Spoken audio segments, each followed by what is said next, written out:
From ABC News, 2020 continues. Once again, Barbara Walters. The Jerry Springer Show a fake? The fights rehearsed? The guests coached in what to say and do? Well, that headline story is not news to us because for the past few weeks, we've been investigating those claims, talking to some of the guests who have appeared on this incredibly popular daytime show. And tonight you will hear their stories firsthand. And by the way, I want to tell you that I am the co-executive producer of a daytime television program called The View, which in some cities airs opposite the Jerry Springer Show. And for that reason, I had absolutely nothing to do with either the production or the editorial content of Lynn Schuer's report.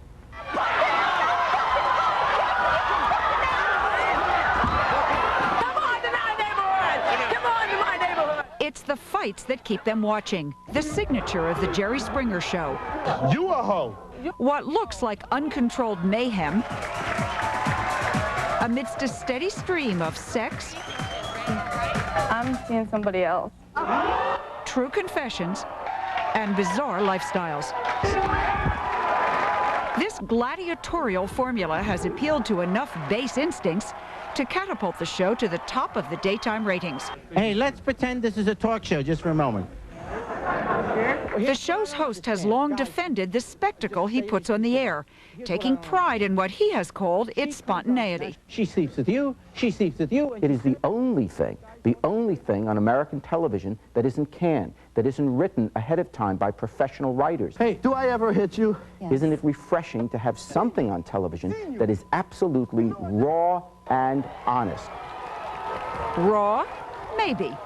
But is it really honest? Not according to these people. They wanted us to stick to the script that they pre-wrote for us. So you were being brought on as pure actors? Exactly. Jenny Tarnowski and Jason Allar have been together for almost 4 years. In real life, they say they've got a great relationship. But that's not how viewers of the Jerry Springer Show saw it. Today, the guests on my show will tell their longtime lovers that they've been having a secret affair. They were told that Gary, Jason's brother, was having an affair with Jenny, a scenario the trio claims was totally fabricated by Springer producer Norm LeBeau. He gave us a written script, like a starting of a sentence, and then what we had to do was we had to put the sentence together and make a story out of the sentences that he gave us. So did you rehearse? Oh, Yeah, for about a day and a half. They say they practiced in a hotel room, coached by Norm LeBeau, who they say gave them this outline of what they were supposed to say. As you can see, every sleazy detail of the invented story is carefully plotted, including this stage direction. Jenny will turn to Jason and tell him, although she loves him, she's also been seeing someone else for the past 6 months. She wants to tell you something, so go ahead. Why don't you talk to him and I'll stay out of it. In fact, I'll get back here. Jason, there's something that I need to tell you. I just want you to know that I love you a lot, but I've been seeing someone else for the past 6 months. The whole point, of course, is to set up the fight scene, the centerpiece of most Springer shows. Does it look real to you? Well, according to our sources, it too was carefully choreographed. Did you rehearse a fake fight, the two of you? Oh yeah, what he had said was push them, choke them, you know, flip them, you know, whatever you guys want to do as far as wrestling. You know, he goes, if you want to punch, you know, make sure that the punch connects. Don't, you know, throw a punch and miss. He goes, because then it looks really fake. You love me. I care for you. I know you feel the same. Jenny, will you marry me? Norm had actually requested we have at least 4 fight scenes in the show, and he had said, you know, the more violence you put inside the show, the better chance you'll have of being on TV and your show actually getting aired. How did you feel when you were up there on the stage? I felt terrible. You know, I'm just like, I just wanted to quit. Everyone's only seen part of what's going on. Jenny says she wanted to leave too, but felt trapped because of some documents she said Norm had pressured her to sign moments before she went on. And I says, well, do I have time to read it? No. You have to go. Just sign it. Don't worry about it. We asked for a copy. He wouldn't give us a copy. But before I went on stage, he looked at me and he said, Jenny, remember, you have to go along with what Jerry says. And if you screw up, there's a fee that you have to pay, which is an $80,000 production fee. Was that the first you'd heard of the $80,000? Exactly, yes. What I have to ask is, what did you expect from the Jerry Springer Show? What was the lure for you? Why did you decide to do this? It was exposure. Exposure is saying that people were going to call for modeling or for movies or for anything, because a lot of people watch the show. And he basically promised to make us a star. I thought it'd be great to be on TV. Roger Mellon and Greg Schultz say they also wanted to be on the show, partly to promote their photography and nightclub business. Everybody wants to be on TV. So they also took part in a phony episode on the Jerry Springer Show that aired this past October. These two very compatible business partners appeared on the show as jealous rivals. It was a totally hooked up script. Correct. Right. Nothing about it was true. No, except him being a photographer. Beautiful. Roger says his photography business led to a more regular relationship with Norm LeBeau, who was impressed with the two models Roger had brought along with them. He says, we like your people. Your people being attractive women. Right. And male, I deal with male models as well. Okay. So a good-looking male and female models. Correct. He started asking me to bring some more on, so I did. And then it just started growing and growing and growing. As a result, Roger and Greg recruited Jenny, Jason, and Gary for the show, along with some 70 people from the Midwest town outside Milwaukee where they live. Most were discovered at this nightclub, which Roger promotes. Producer LeBeau was so grateful, they say, he made a guest appearance there, partying with some of the people he'd featured on the show, like Kelly from I Have a Secret Lover. I want to get everything out in the open so we can start our future together. And I want to let you know that I've been having an affair for 3 months. 3 months? Yeah. So tell me how the system worked. He would say, this is the scenario, find me people to fit in. He would give Roger a phone call. Either Roger would give me a phone call, or Norman himself would give me a phone call and say, this is what I need. Just an example, I need a woman to tell her boyfriend that she's cheating on him with another woman. Can you find these people to portray those parts? How many Jerry Springer shows have you actually been involved with? We could only At least guess. a dozen, I would say. Of that dozen or so shows that you were involved with, where you supplied people, how many of them were true scenarios? Absolutely none. Not even one. Each of these people was enlisted for the Jerry Springer Show. They say either Norm LeBeau or two other producers set up their segments, all of which they say were not true at all. It's garbage. It's big time garbage. It's fake. Yes, I was acting. There's, you know, honestly, myself, I would never want to go on national TV. If I had a story like that, I wouldn't want people to know about it. He had said, okay, you know, you're going to be the victim. You're going to find out that your boyfriend's cheating on you with your roommate. And I want you to cry. I want you to get mad. I want you to go after her. Don't hit her, but push her. So it looks like you guys are going to fight. Norm actually told me that he wanted us girls to wear our hair down on the show so that the fights would look even better for the hair pulling. Comedian Doug Stanhope wasn't asked to fight, but he says he was told to talk about sex.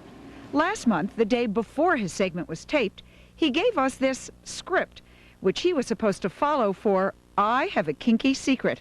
In it, quote, Doug doesn't know that his girlfriend is stripping and cheating. Doug says Norm LeBeau rehearsed it thoroughly with him. He's an acting coach. If you don't say it with enough emphasis, he tells you exactly what to say. Say this, you say it, now try it with more emphasis.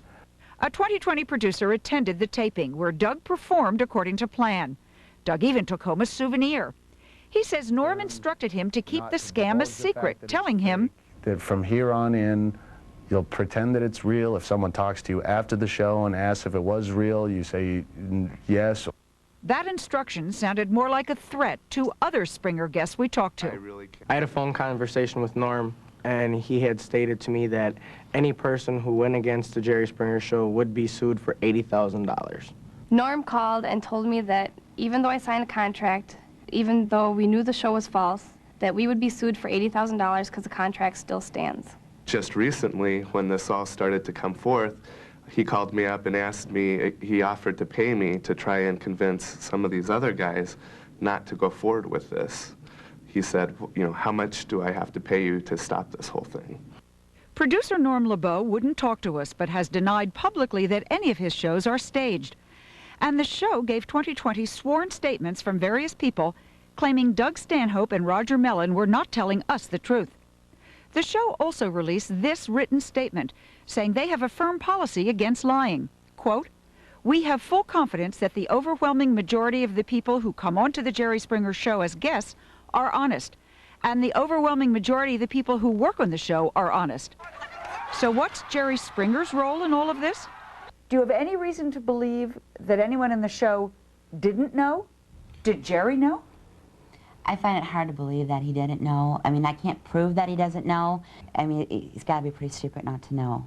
Of course, he's going to deny it, and he's going to use Norm as a scapegoat because he's a producer, and he's going to say, I had no knowledge of this happening. I was under the impression that all the shows, and I quote him, are true. Springer himself declined our requests for interviews, but we caught up with him yesterday after a public appearance. Everyone on our show has to be real, and if they're not, if we find out that they're not, or I find out if any producer, I'll tell you this, if any producer is telling guests what to say, then that producer has to go. That's what I said to the company. I want it all to be truthful. How many times do you want me to say that? I want it all to be truthful. But if they're don't not, you feel responsible that that's why I'm saying this, yes. I want them to tell the Do truth. you feel bad that people lied? Yes, of course I feel. Wouldn't you feel bad if someone lied to you? Jerry, well, but you put it on TV. Right, I feel very bad, and that's why we're going to take steps. The lesson therefore being, we better let everybody have their say. At the end of every Springer show, the host delivers a final thought, a little homily defending all the punching and confessing and sobbing he's just put on the air. Here, from one of his former guests, a final thought of his own. He always justifies his show as, you know, it's a great forum for America because America's based on the right of free speech, and anybody can come on here and say whatever they want and speak their mind. Well, we're telling you now that the show is fake and we're speaking our mind.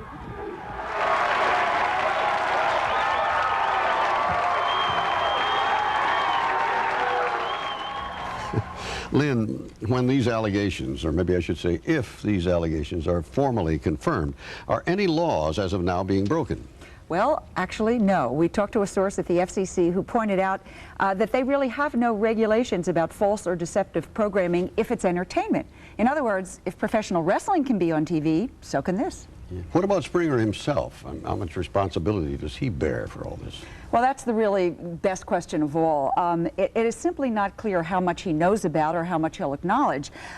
He really does also maintain a rather aloof presence on the show.